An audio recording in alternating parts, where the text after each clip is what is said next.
In this video I'm going to demonstrate the Ollydbg, which is a tool what we are using for the reverse engineering. So before going to that tool, I am going to give an overall idea about what is reverse engineering. Actually, the thing is, as a computer users, we are using many programs which have been written in the high level languages. So the high level languages, as a basic concept of the computer generation, the high level language needs some interpreters and assemblers in order to understandable by the processors. So this machine only understand the machine language, which is in the binary. So when we are doing a reverse engineering, we are not having the source code of the program. We have need to get an idea about the source code. So in order to do that, we need to go through the binary, which is understandable by the machine. So the Ollydbg is one of the tool which is helping us to convert the opcode, which is a binary, which can be understandable by the CPU, to assembly. Assembly is a low level language which can be understandable by a human. It's hard than the high level language because it's a direct translation of the commands. That means when you are doing the reverse engineering, you will understand what are the instructions in the assembly. So here I'm going to use this Ollydbg 110 version. So before going to this one, just have some idea. Okay, this is a debugging tool which is going to debug your memory and the registers.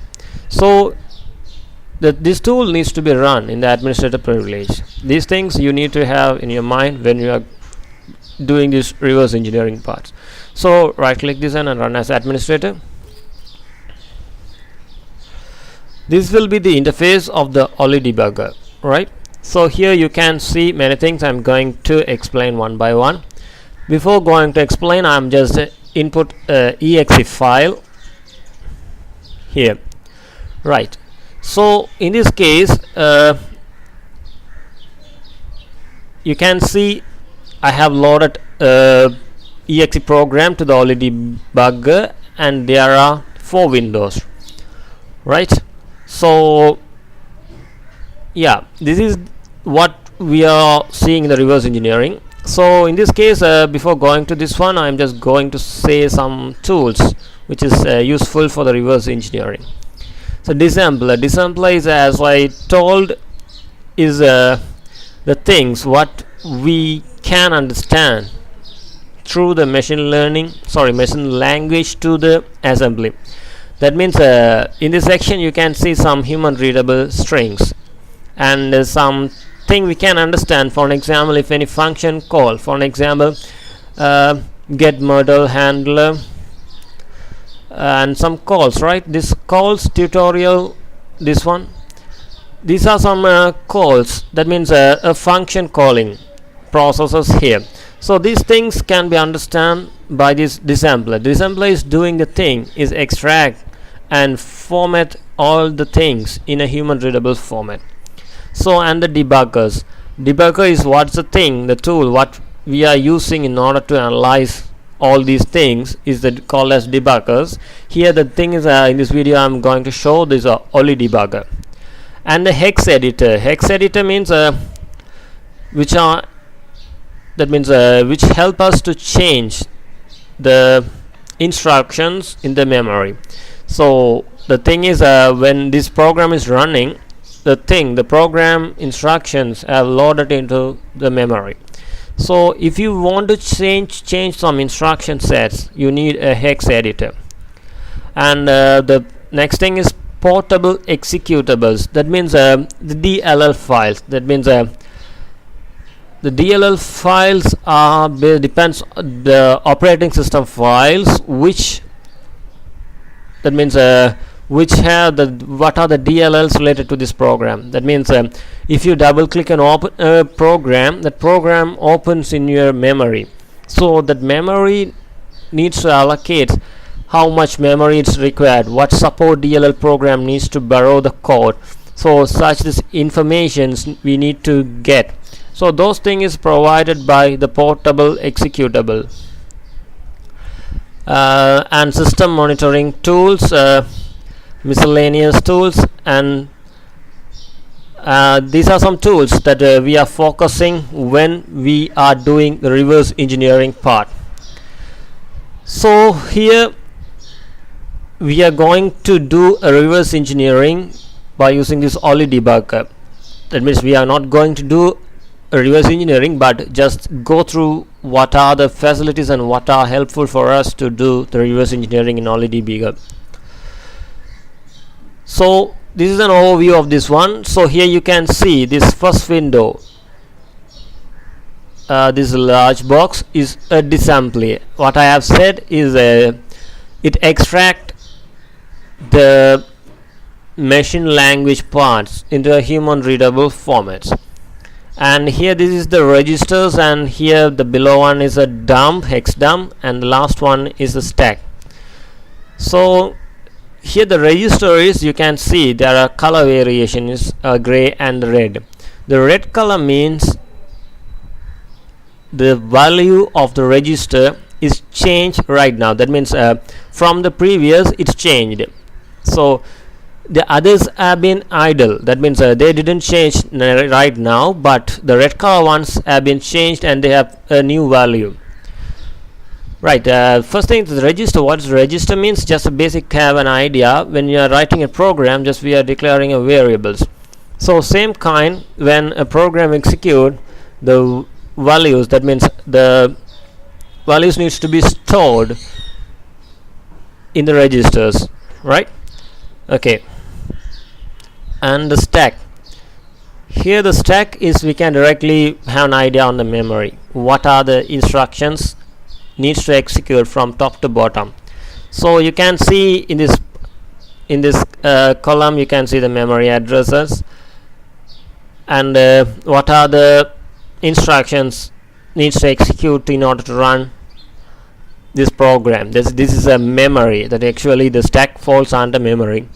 And one more thing I need to show in this disassembler, in disassembler window, the second row is opcode, which is the language, that means a binary language which can be read by the CPU, is this opcode.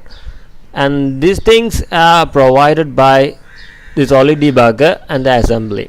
This one is full and fully assembly language which we can able to read. And the dump is also came from the machine language, that means the opcode, and is a extracted format and which provide a way to edit. Actually you select this one and you can edit, right click and edit here. Binary edit. So these are some facilities which are the Ollydbg is providing for us. And in the second one, the toolbar, you can see the file we need to, that means this file kind of icon is just click and we can open what's the exe file we need to analyze. And this is to reload, and this is to close, this is to run, pause, and step in, step over, animate into, animate over, step out, and go to address.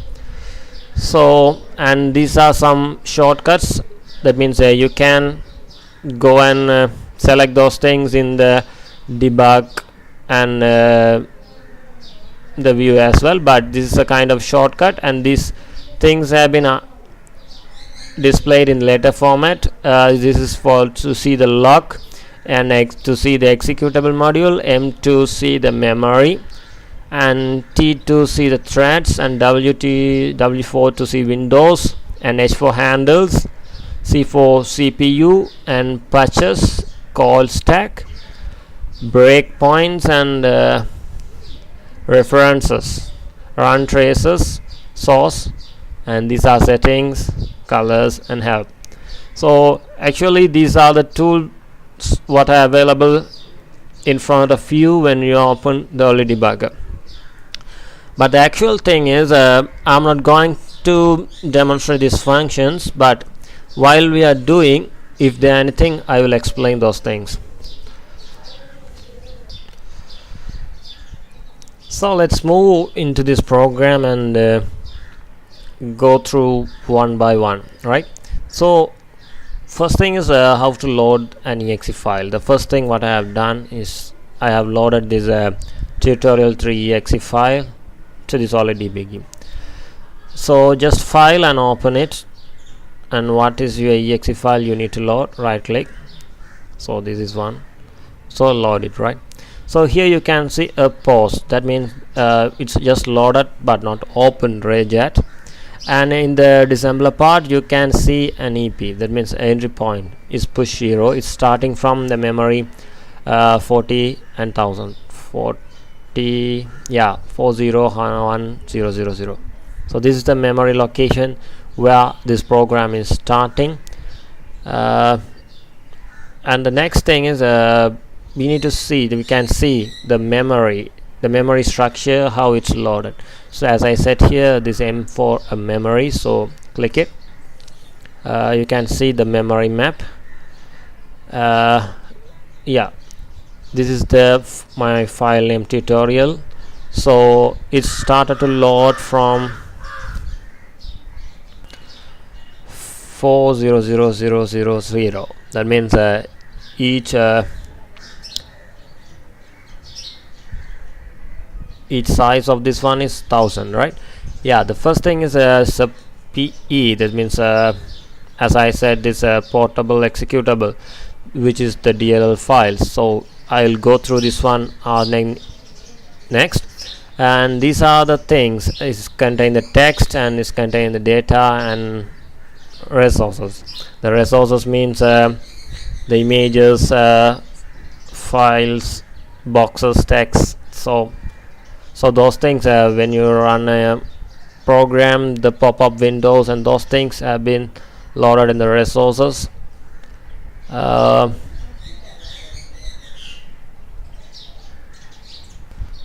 this one program is divided into 5 sections, as I said, with the 1000 bytes different. Yeah, okay, then P header. Actually P is a portable executable. What I have said in the previously is what are the DLL files needs to load while this program is loaded into the memory. So just go to the disassembly window and right click anywhere, and here you can see search for, and you can see all intermodular calls. All intermodular calls will load what are the DLLs loaded inside the memory when we open this program. So here you can see some system DLLs which have been loaded when the program is executed. So here is a less amount of DLLs, but in the real case they are, when we run a program, it will load more than 100 DLLs. Actually it's a huge one. And one more thing, by looking the DLL we can see, for example, this is a user 32, kernel 32. So these are some actually these are some administrator rightful DLLs. That means if you find a malicious program, that means a malicious exe, and you load into that one to the debugger, and you can see a little program which can access some other DLLs. That means which can provide a backdoor in order to make a way for the attackers to come into your system. So in attack perspective, we can identify what are the DLLs. Actually these are fine. User 32 load icon, load cursors. So if these are some other sub DLLs, but this system is accessing these things as a normal DLL files, but in some cases for the malware analysis, the reverse engineering part, you can find some other unknown DLL files, because malware is a process that also needs some DLL files in order to run in the processor, in the memory. So when you put the exe file to the debugger, and you can identify what are the DLL files it's accessing. And okay, I'll just close this window, and same as go to search for and all reference text strings. This is the place that which is showing a human readable format in an excellent way. That means what are the strings that you can able to see when you are running this program. You can see my menu, DLG class, my dialog as main.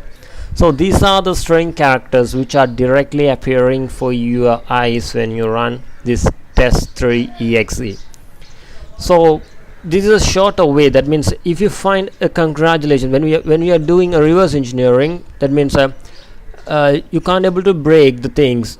So if you go for string search and you can see a congratulations, you can directly go to that one, and you can directly skip the other parts, other verification parts, and you can directly go into the program. That means, for an example, dialog as main, just consider it as a congratulations and double click it. It will directly point to the memory address here in the disassembler.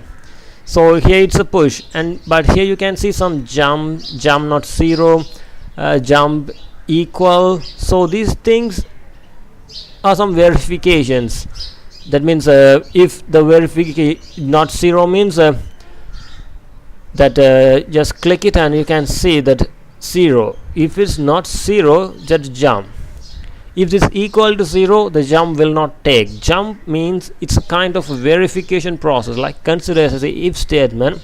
If it's satisfied, jump, or if it's not satisfied, just go through the other lines. So if you want to try to skip those things, just it's a simple way. That means you can go for directly a string search and find the thing. Okay, the thing is we can run the program, right? So in order to run, you can press F9, right? So F9 is a shortcut key, but I'm just clicking this run. So here you can see the interface, right? So these are the strings that you can able to see, right? Dialog as main. So these are the things you have seen here in the all reference string search, right?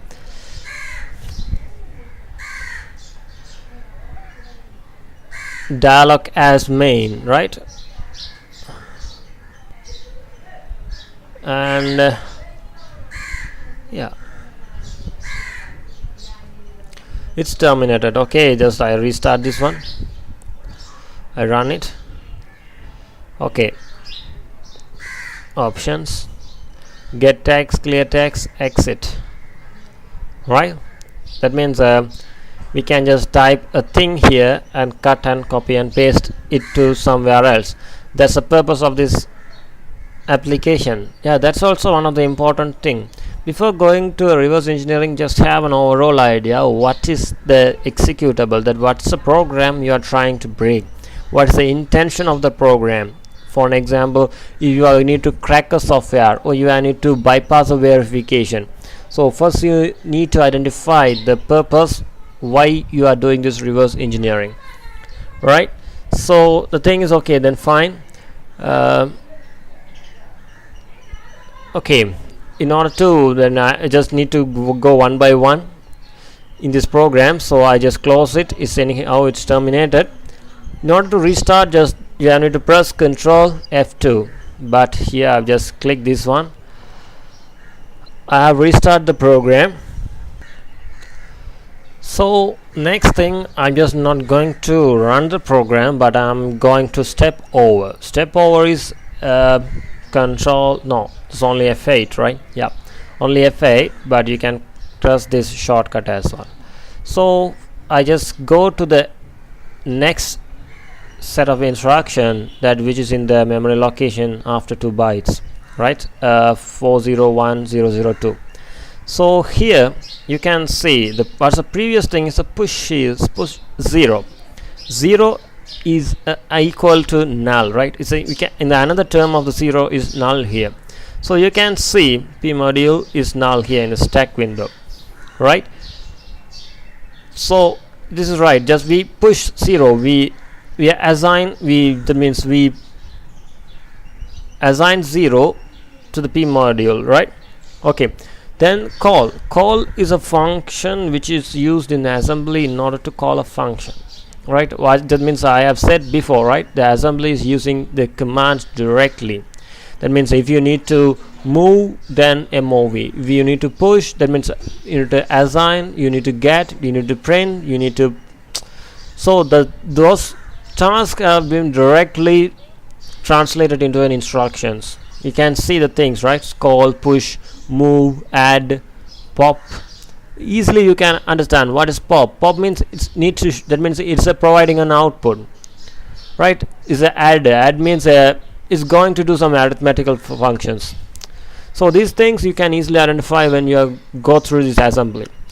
So here the call is a function which is less than, that means it's assigning to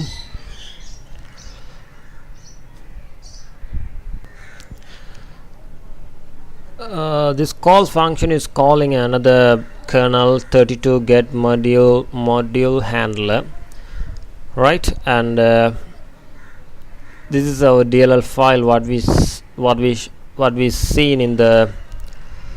seen previously. So this calling another function. Yeah, okay, then step over to the next step. Yeah, after moving 5 bytes long,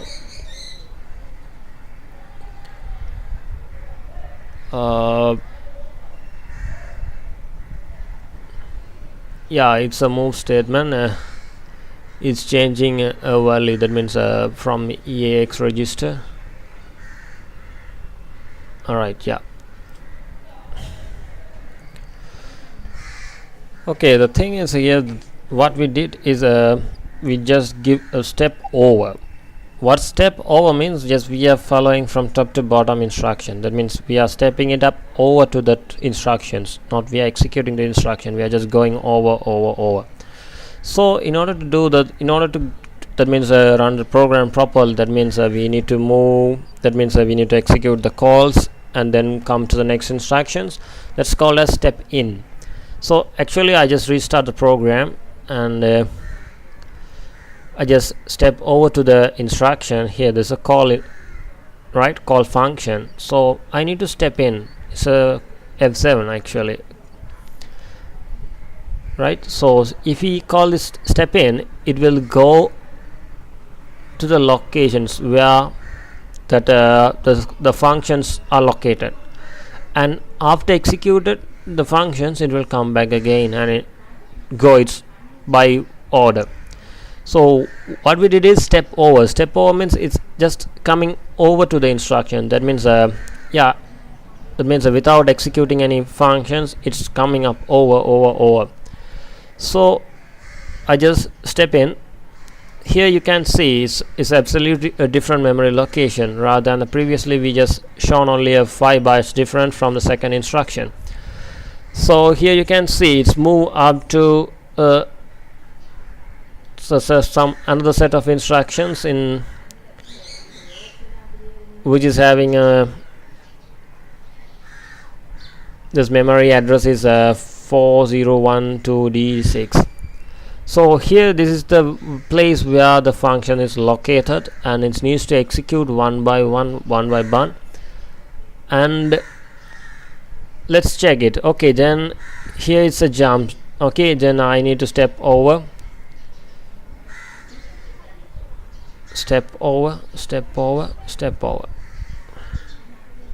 right? So this is how actually the program is running. Actually there are a set of instructions from top to bottoms, but in between some places there are some calls. Actually the function needs to be executed, and those things needs to be come after that one. That means some parameters have been there for the function, and the parameters are need to be executed in the function and the return values are there.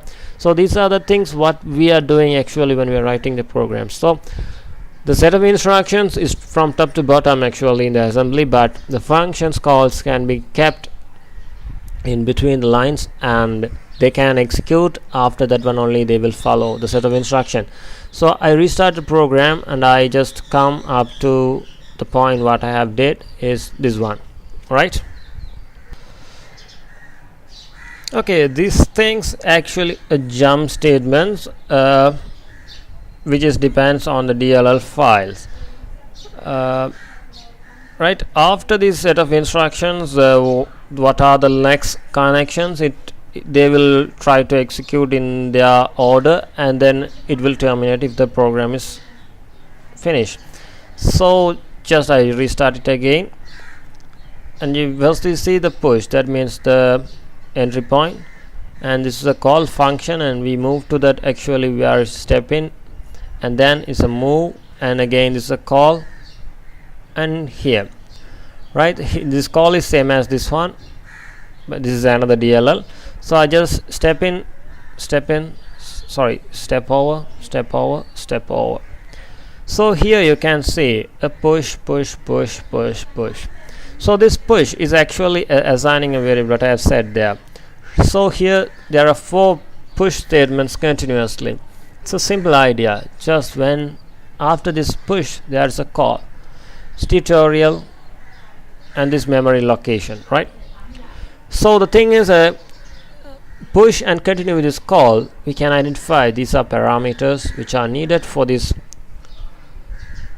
tutorial function, right? So these parameters have been the input parameter for this function, and you can see, right, yeah, this is the thing. Just step over,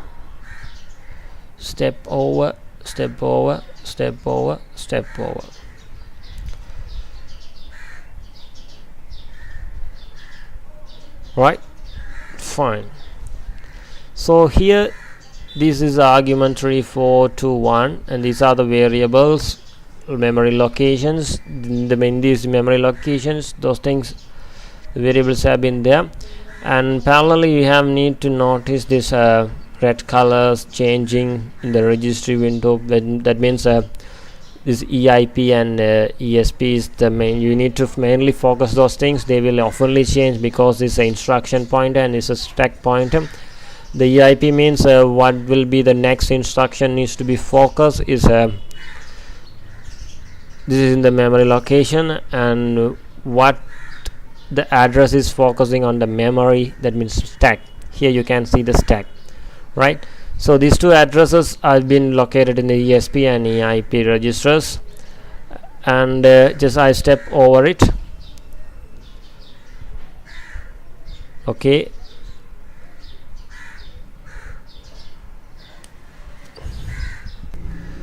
here you can see the status of the program is running. That means this function have been called, right? So actually you can see this window will appear after this running state. That means when the status is running, right? Just close it. Just you see it's paused, right? Push EAX, then step over to this instruction is in exit process, right? This is the closing part of this instruction. When you step over to this one, it will terminate it. That means after the exit process it will close. I just restart it and go it to a fast. Just I'm stepping over to this one.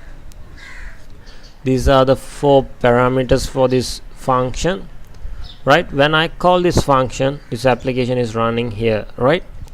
And the status is also running. When I close this, it moved to the next instruction, push EAX, right? And when we step over to the next, it's a function calling, which is a function, it's an exit process. So kernel 32 DLL exit process, and when we step over it, just step in and see. These are the things actually related to this exit processes, right? So I just step over it.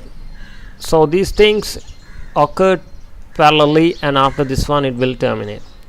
So actually step over is without going to the calls and see everything, it just directly shows us to the next instruction, right? That means what's the next instruction is to execute in the memory. But actually the step in part is go and show what are the calls actually needs to be executed when the function is running, what are the DLL files and what are the DLL processes. That means by seeing the DLLs we can find we can identify what's the process actually. When we are just doing an exit process, that means that there are some related DLLs that needs to be executed in order to clear the memory and in order to close the program. Yeah, these are some basic steps, and the next one is I'm going to show how to put a breakpoints, right? So I just reload the program it again, right? So here the opcode 6A and 0A, this is the opcode, actually it's a binary and hexa. Yeah, it's a push the first parameter. So in order to put a breakpoint in the opcode column, just double click it and you will see a red color icon. So this is how you can put the breakpoints here, right? So if you run the program, that means directly F9, it will break here because we put a break here in order to break the program and in order to check the registry value and the stack and some other things. If you need to check what are the changes they have occurred in the memory or in the instructions, you can put the breakpoints by this way and you can get to know what's the thing.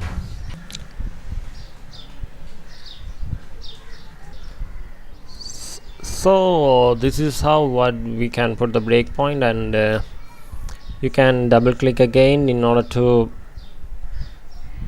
remove the breakpoints. And there are some breakpoints in different category, that such as software breakpoint and hardware breakpoints, memory breakpoints. So these are the breakpoints we can put breaks in different categories, right? For example, memory breakpoints means you can put a breakpoint if this memory address is ready to access. So those things. So I just put a breakpoint here and I just click, that means I just run the program, it will break here, and I just step over to this calls function, right? Here this calls function, you can see this tutorial and is going to access this memory location is the EIP point instruction pointer. You can see 401021. Now this is the next instruction, but this calls function is going to access 40102Z. That means this memory location, right? So what will happen if we click step over? It will go to this push, but what will happen if we click step in? It will move to this one, right? So this is the difference. Just I do it again.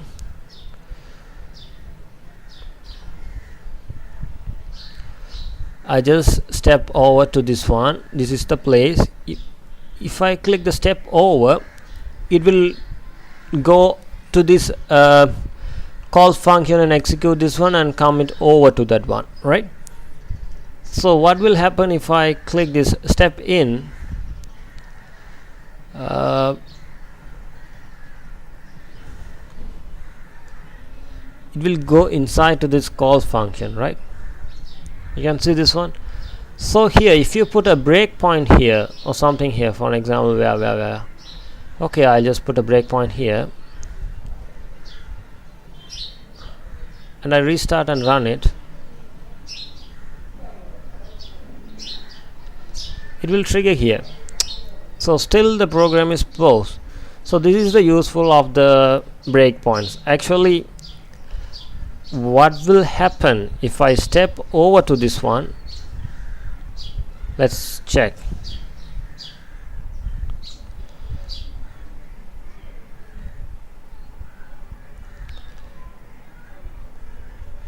Okay, I'll click here and I step over it, but anyhow when it go through the things it will break here. So that means a step over is not showing this functions instructions one by one. It's just make it over to that call, right? So this is the use of putting the breakpoints and step in and step over, right? And the next thing is you just do something what is actually our intention to do the reverse engineering, right? So I just restart the program.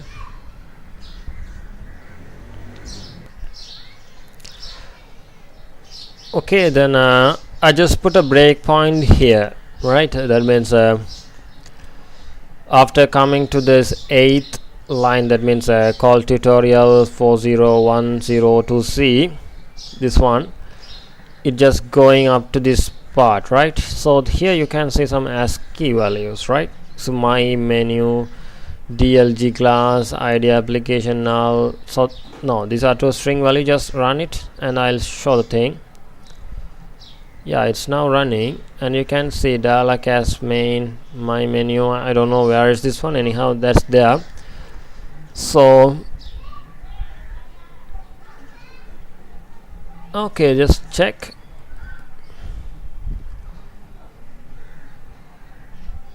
Okay, what will happen? Okay, fine, I'll just restart it again and I'll put a breakpoint here, right? Sorry, anyhow you can put the breakpoint here in ASCII. So I just run it, anyhow it will trigger here and I just need to see where this is ASCII, is a string value, right? It's a constant. So I just right click here and follow in dump. Dump means it's actually an immediate constant. It's a constant value. So just check it here. Oh, it will be enabled after this one and you can check. This is the my menu dialog as main, right? So these are the strings which are been in dump, that means in the memory. So if you want to change anything you can change actually there, right?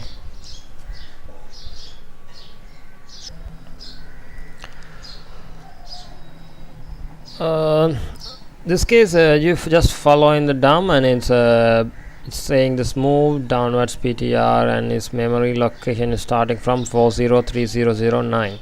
So when you are following dump immediate constant, you can see this memory address is starting from this one, right? This 40 SM and those things, right? So here we are seeing is only my menu, right? So other my dialog as main.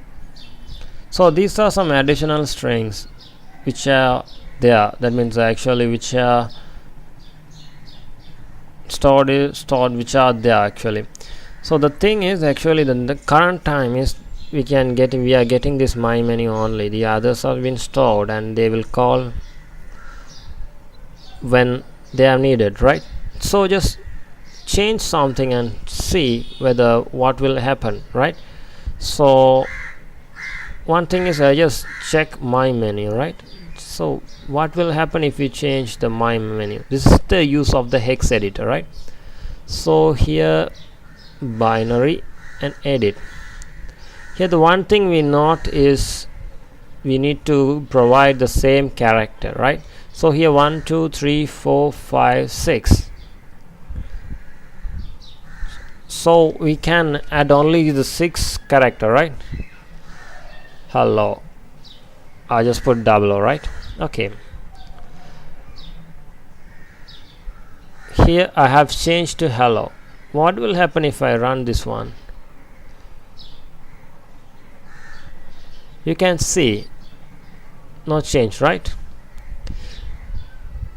So the thing is we have need to find what's the X, that means what is the exact thing that means we can make the changes, right? Here it changed, but we can't able to get this as an output, right? So what the thing is, we are getting it as an output is when we type something and we're getting is dialog as main, right? So this is the string which is we are getting here. So we couldn't able to find the what's thing my menu, right? Only we changed the my menu part, right? So the thing is, what is visible to us is a dialog as main, right? So I just select dialog as main, and we can make it to whatever we want, right? So as I said before, the same character we have need to mention.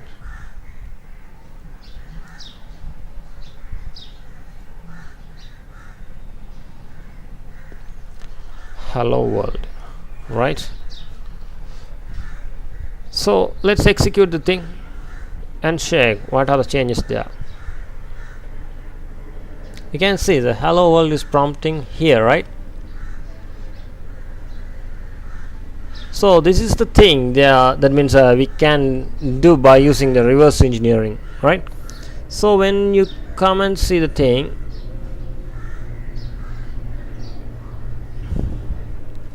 we have changed actually, right? So what will happen if this one follow it in dumb? All right,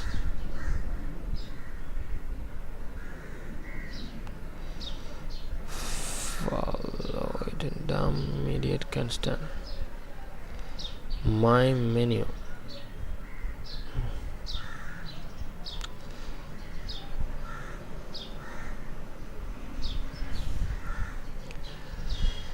So these are some of the things that means we can create here. The thing is, I just changed the constant string, what the constant string is there, I have changed.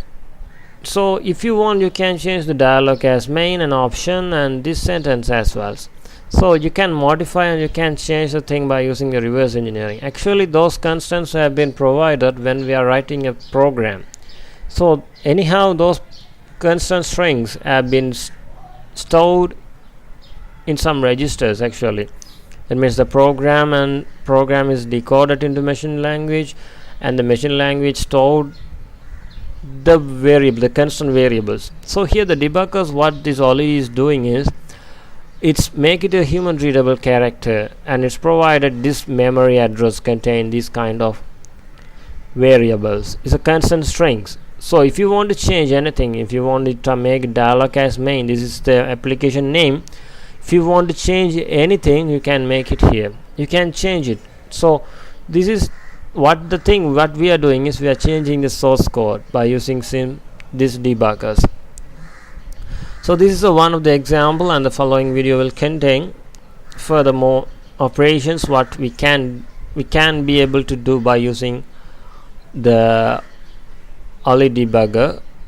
Thank you.